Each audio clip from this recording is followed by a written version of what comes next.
Most people are like, how is that possible? How can blind people play hockey? You know, they see us with our canes and they're like, that doesn't sound safe. Being that my vision disability is glaucoma, I have no peripheral vision. I don't see left, right, up, or down. And Sietska doesn't see straight ahead with her Stargardt's disease. So she can see peripheral. When you look at our vision disabilities and put them together, I like to say, you know, we have the perfect vision.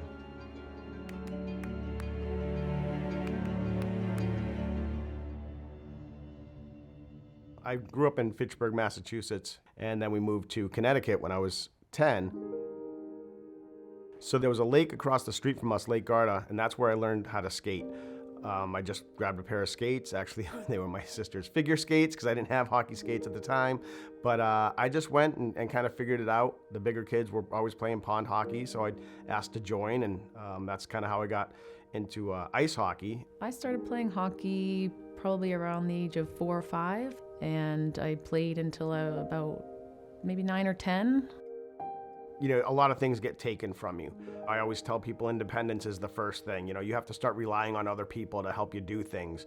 There were times when I was having my eye surgeries, you know, people would have to write checks out for me, pay my bills because I wasn't able to see enough to write anything or read anything. When I was first diagnosed, around the age of 6, they pretty much told me, like, you're probably never going to be able to drive a car. So I was already getting my freedom ripped away from me at a very young age.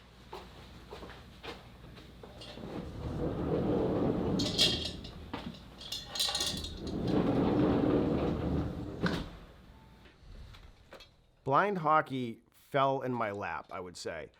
I received an email from Board of Ed and Services for the Blind here in Connecticut. We call it BESB, and it referenced blind hockey. And I guess just like everyone else, what is blind hockey, and you know, what does this entail? So I answered the email, and he told me about a team that were playing out of Newburgh, New York. It's about a 2-hour drive from where I live here in Farmington. I said, okay, I'm gonna go and check this out. And I did. And we had about 15 people, numerous volunteers. And at the end of that practice, we had a group photo. Someone just blurted out, we're the Hartford Brailers. Once you heard that name, it was a no-brainer after that. Connecticut was once home to the Hartford Whalers, and now we're carrying on as the Hartford Brailers.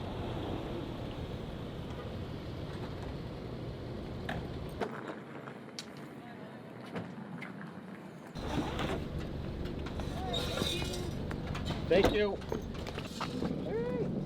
It was a good 15 to 20 years since I had skated. I was 25 when I kind of hung the skates up. There was a little falling down on the ice, but just to get back on the ice and realize that the sport I grew up playing, the sport I had a passion for, and my blindness colliding, this gave me hockey back. It was almost like, okay, you can take my vision, but you can't take everything from me. And when it gave me hockey back, you know, it kind of gave my life back. Keith is my boyfriend, and actually we met through blind hockey. I still love it. I get excited, you know, I can't wait to get my gear on and get in the locker room and, you know, get out on the ice. I am from a little fishing community from Maine called Harpswell. When I first found out about blind hockey, it was the Hartford Brailers. I was able to get a friend to drive us 4 hours to Connecticut for our first blind hockey practice, and ever since then, you know, we've gotten closer over the years, going to the tournaments and stuff, and, you know, we found that we have a lot in common. It's a freedom, you know, you fly around out there and nothing stops you.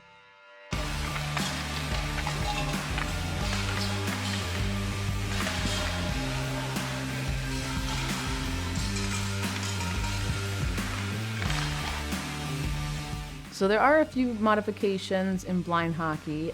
The puck, for example, is about 5.5 inches across, and it's made out of this thick metal, and it's got ball bearings inside, so it kind of rattles like a cowbell. So we can track it by sound. The nets are also about 1 foot shorter than your traditional nets, because the goalies, since they're totally blind, are down in the butterfly position, sort of. So the nets are a little bit shorter to kind of adjust for that.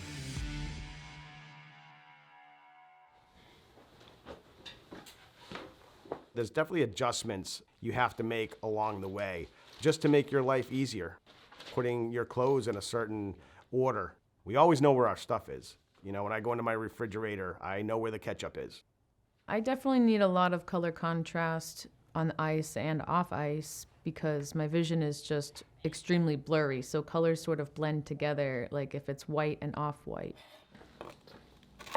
My mom convinced me that culinary arts might be a good program for me to go into. And at first I kind of laughed and I was like, culinary arts? I'm like, so cooking? I ended up getting a job at a local hotel and turned out I was their new banquet chef for the next 4 years of my life. But it really wasn't until I got into culinary where I kind of really started accepting who I was and accepting my disability as like, well, this is who I am, because I felt like people around me in the kitchen didn't look at me as like disabled. They were just like, I'm a normal person. I just don't see as well as everybody else. In Canada, they've been playing blind hockey since the 70s. I don't know why it took so long to get to the U.S., but it wasn't till, 6-7 years ago when it first hit the U.S. The word is starting to spread, and we need to, as blind hockey players, continue to spread that word so that, when I hung those skates up for 15 to 20 years, I could have been playing blind hockey for 15 to 20 years. Our goal for blind hockey nationally is to make it to the Paralympics, and we're going to be there someday. You need 4 teams to hold a world championship, and you need 8 countries to petition to become a Paralympic sport. So that's why it's still a work in progress. As far as I've seen in my life, it's more than just a sport. It really brings people together, and it's like a whole other family. You get together and you all come do this, get on the ice together, and something you love to do. It's a whole different community of, people. People talk about the American dream, and the American dream means different things to different people. You want the house, you want a spouse, a companion to live your life with. For me and Sietske, we're fortunate that we found each other through our vision disability and a sport that we both love. You realize that no matter what your vision loss is, whether it's total blindness or you have visual impairment, it shouldn't and doesn't impact who you are and what you do. You are capable of doing so much more, and I learned that through blind hockey. It's kind of funny. Like, I don't want my vision back. I'm loving life just the way I am. There's a whole world out there, blind or not.